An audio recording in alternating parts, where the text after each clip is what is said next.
On this edition, we look at life after professional cycling with Christian Meyer in Girona. The reason we opened a cafe is mostly for my passion for coffee. I'm not racing anymore, but I still feel like I'm kind of in it. We talk to the original pioneer of Colombian cycling in Europe, Giovanni Jimenez Ocampo.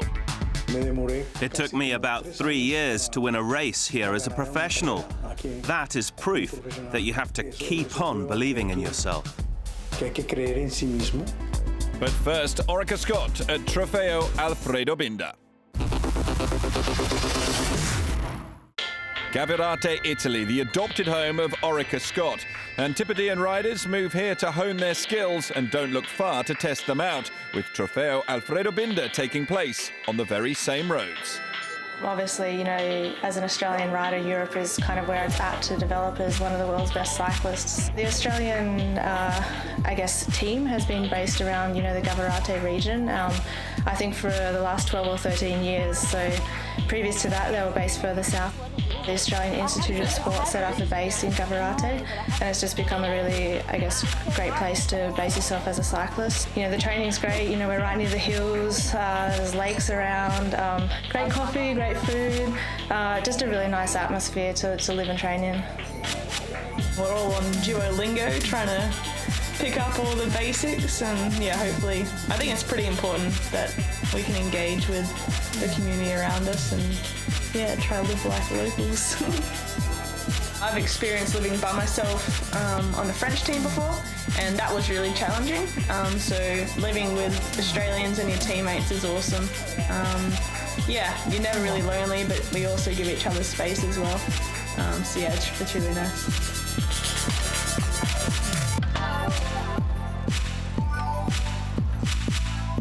It's fantastic to be based just out of the AIS in Gavirate. There's also dietitians, nutritionists, physios, and we've also got our coaches there as well. So Gene Bates took me out motor pacing. He's my coach, so it's good to have him there keeping an eye on me and my training. And it's great to have some Aussies as well, just around the place. You can really feel like home.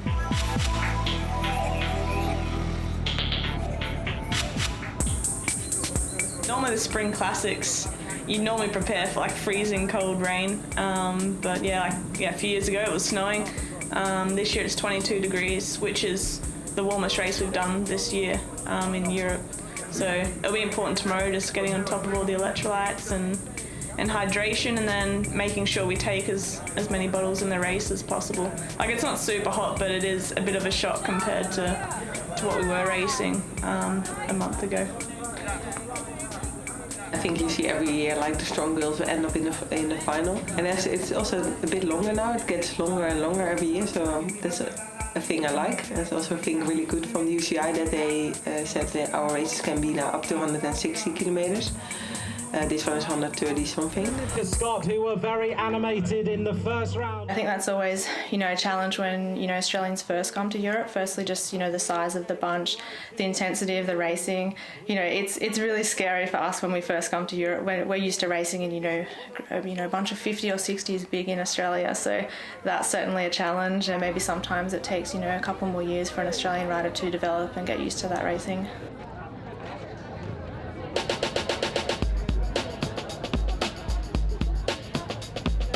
Jess and Georgia, I think it's safe to say you're free to go on the attack now. Let's make the race a bit harder. 34, Jessica Ellen, Orica-Scott. Current gap 12 seconds, vantage 12 seconds. Okay, Jess, you got 12 seconds out there, 12 seconds. Jess is on her own, off the front, girls. We really want to bring the numbers to the front of the race. And take control of the race, and I think we're strong enough this year to do that. There's no team that really stands out this year, so I think we can be the team that stands out and takes it in the races. Okay, time gap's going out. Yes, the time gap is going out. The bunch is eased for a second. Just keep tapping away at it. Keep tapping away. Good tempo. We're willing to sacrifice ourselves for each other and for the strongest rider on the day. So I think we really have stepped up this season, I feel, and there's a real, I guess, excitement amongst the whole group that, you know, we are right there in the final and we can really go for it and go for the win. And you know, we have points in the race where we know we need to be there, and you know, everyone's there, everyone's committed, and when you have that feeling in a team, then you know, everyone's really excited. We call it, you know, getting goosebumps. You know, you have that moment, and you know, that just is so motivating when you see that. We're in the front there. But in the end, yeah, it's like the climb. That's where usually where the race is split up, and yeah, where it's happening. So you need to be as fresh as possible on that last climb. I think really we stepped up this year with being as a team, like being more in front and being more together, more girls in the final. We wanted to be aggressive. We wanted to come as far into the race with as many numbers as possible, and I think we did that. And yeah, coming with 3 laps to go, we wanted to be aggressive. We didn't want to sprint finish. I tried to. I made up some places. Yeah, I should have let you out. But I think we should all be pretty proud of how we raced today. The last 3 World Tour races, we've really been up there and really made the race. So I hope we can keep doing that. I'm sure we'll see a win soon. Aggressive rider in this women's World Tour race from Orica-Scott, Jessica Allen. 10 kilometres away, so I might even ride home.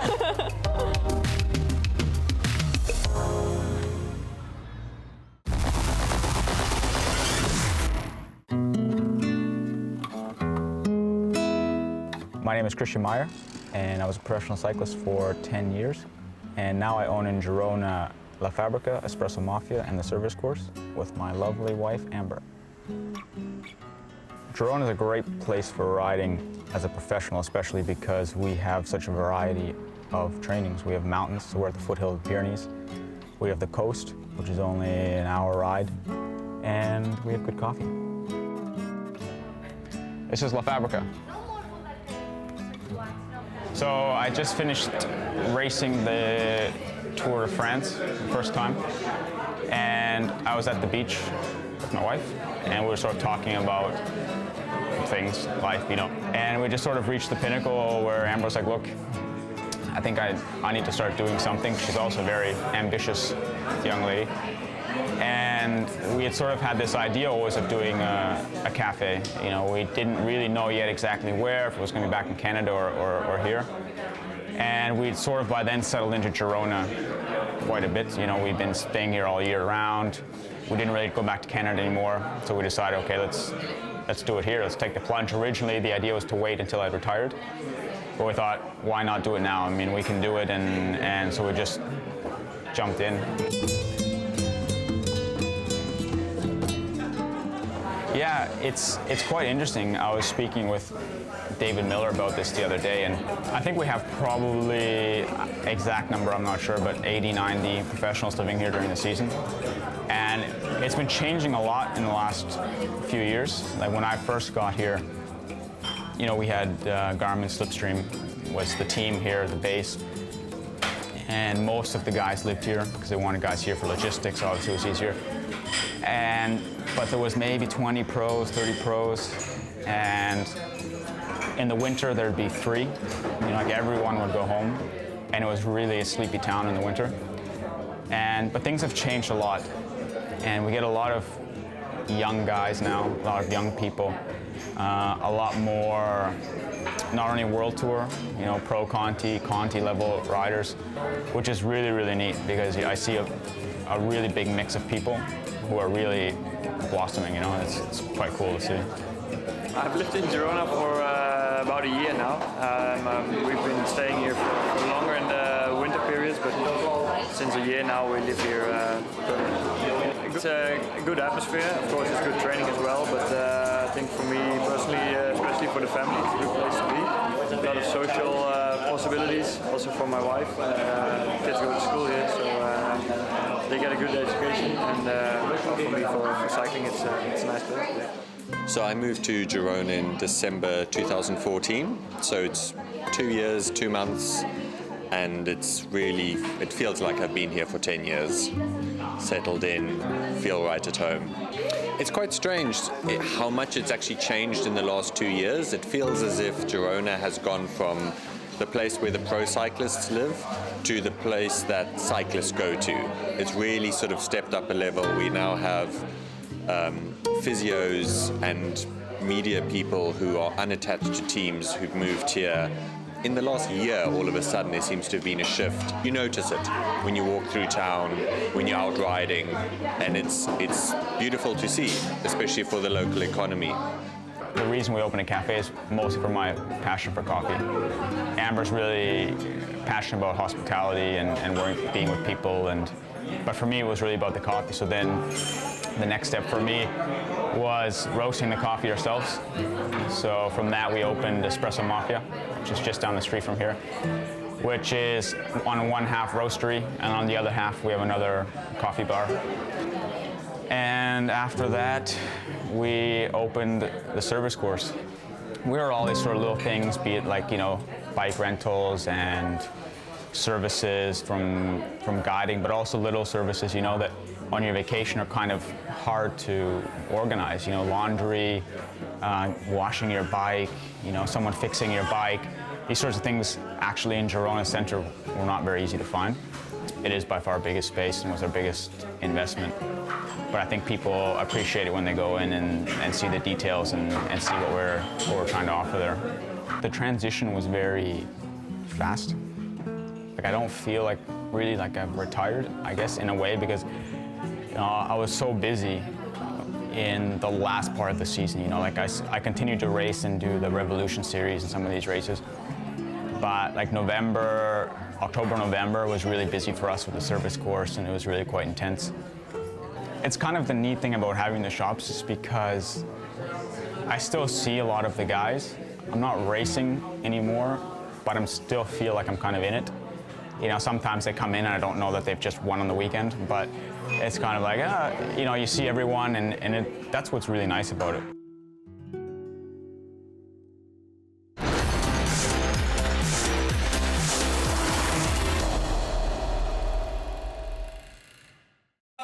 In a golden age for Colombian cycling and their fans, with bona fide superstars electrifying racing on all terrains, it would be easy to look back at the Colombian legends of the 1980s as the pioneers for this new generation. But look back further and you'll find Giovanni Jimenez Ocampo. Mi primera bicicleta fue una bicicleta inglesa, Raleigh. Esos fueron mis primeros pasos. En el 61 fui campeón nacional en el kilómetro contrarreloj, y entonces ahí me salió la propuesta de que si quería venir a Europa, a Alemania, a correr, y yo, ¿por qué no? Claro, en ese momento ningún corredor había salido a Europa, y cogí mi bicicleta y me vine para Colonia. No tenía casa ni tenía nada, pero me presenté a una fábrica en Alemania. Yo estaba muy motivado y tenía el coraje de hacerlo, y quería progresar. Fue bastante duro porque, claro, ahí dejé mis amigos, dejé mi familia, dejé las costumbres en Colombia, como es la comida, la música. Me quería inscribir en un equipo y me dijo el señor responsable, me dijo, hombre, es que en Colombia, allí se corre en bicicleta. Me decía, ellos en Colombia, que se corría en bicicleta, y siempre en los años 50, siempre hubo la Vuelta a Colombia, y la gente eran miles y miles y miles. La Federación Colombiana de Ciclismo no estaba inscrita en la UCI, entonces yo no podía tener una licencia de Colombia, sino que tenía que tener una licencia de la Unión Ciclística Internacional. Y esta licencia, desgraciadamente, me costaba mucho tiempo. Me llegaba casi a los 6 meses para tener una licencia, y a los 6 meses ya, claro, la temporada ya estaba comenzada. Me tocó muy difícil adaptarme. Y me fui quedando y de Alemania llegué a Bélgica en el año 68. Mon papa était dans la direction d'un club d'amateurs néerlandophone, flamand, mais un coureur colombien, c'était exceptionnel. Il n'y avait pas d'autres Colombiens. Moi, je ne connaissais pas une autre nationalité qu'un flamand ou un francophone. Donc maintenant, il y avait un Colombien qui venait de l'Allemagne, qui devait venir rouler dans le club de mon papa et il roulait bien et c'était gay. Cuando yo conocí a mi esposa, ya, claro está, todo cambió porque ella siempre me ayudó mucho y siempre me ha ayudado y claro, yo creo que sin ella no estaría yo aquí. Dans le cyclisme, il y a des champions, il y a des sub-champions, et il y a des gens qui doivent aider les autres. Il avait un rêve. Moi, j'aimais bien le cyclisme et je voulais aider à réaliser son rêve. Il avait déjà fait tant de choses pour arriver jusqu'en Belgique. Alors, je trouve qu'il méritait un peu de soutien. Tuve muchos amigos, muchos entusiastas del ciclismo. Bélgica es un país donde gusta mucho el ciclismo y a mí la gente siempre desde el principio me han ayudado mucho y siempre tenía alguien que se ofrecía para llevarme a las carreras. Entonces digo, hombre, Giovanni, ¿dónde vas a correr mañana? ¿O vas a correr esto? Bueno, que hay Maurice que quiere ir contigo, que hay Jean que también quiere ir contigo, entonces a mí me tocaba escoger el chofer para ir a las carreras. Comme il n'y avait pas trop d'étrangers, il fallait être 12 coureurs, 2 étrangers, c'était pas facile pour trouver une petite place. Et bon, il était seul aussi, hein? Il était colombien.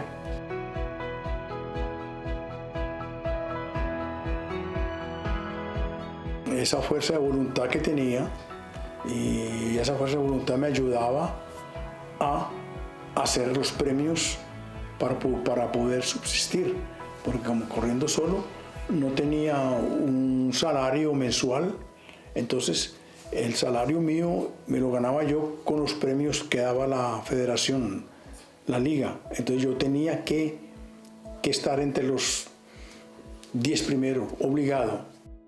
Il allait au championnat, il était le seul représentant colombien. Mon frère, il devait aller faire le technicien, avec les roues et tout ça. Et il n'avait pas une équipe comme toutes les équipes nationales qui avaient leur entraîneur, leur technicien.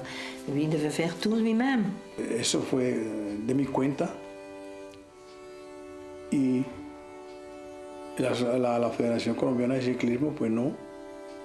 Es difícil fue difícil para ellos también. Son países muy jóvenes, o sea que no se podía directamente venir a Europa. Hay que estar más estructurado para poder viajar.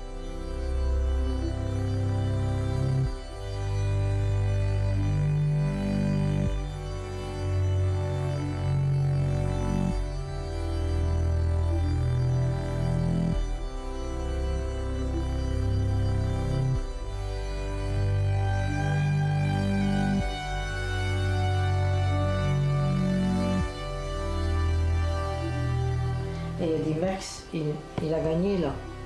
Je sais pas. Il n'a pas gagné la prime.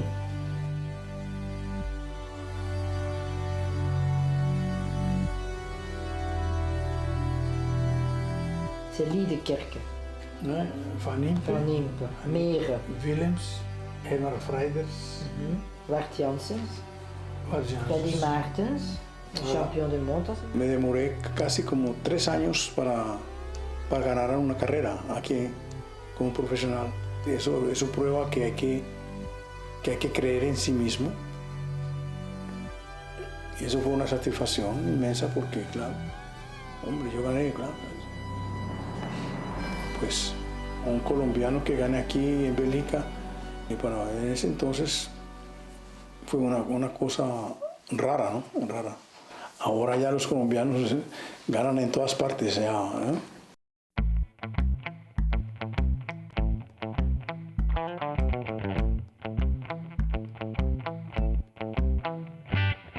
Estamos pasando una época maravillosa con el ciclismo. Siempre ha sido típico que el colombiano ha sido muy bueno, muy buen grampador en la montaña, pero nunca hemos tenido un sprinter como lo que está sucediendo actualmente con Fernando Gaviria, que es un muchacho que está haciendo una carrera fenomenal, tiene 22 años y ya le ha ganado, por ejemplo, al Mann-Grundig. A él le gusta el pavé y está motivado para esa carrera y quedó varias veces en el pelotón puntero, o sea que el muchacho se puede mejorar mucho y puede ganarse algunas clásicas.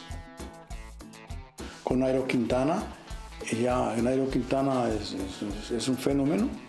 No es únicamente Nairo Quintana, sino que hay Chávez, hay Rigoberto Urán, hay muchos corredores buenísimos que están dándole buen nombre al país. On est retourné il y a 4 ans, on est retourné en Colombie, c'est fantastique, moi j'ai bien aimé et puis je trouve qu'il est très modeste parce que quand on va là-bas, il y a beaucoup de gens qui le connaissent encore.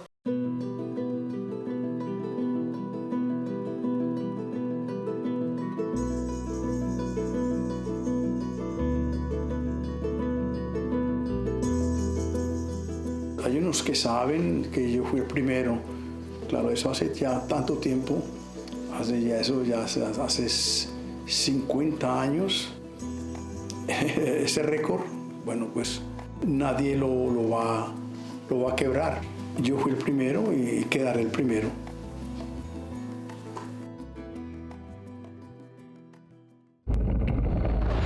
That's all for this week. Join us next time on inCycle, but until then, keep up to date with us across social media.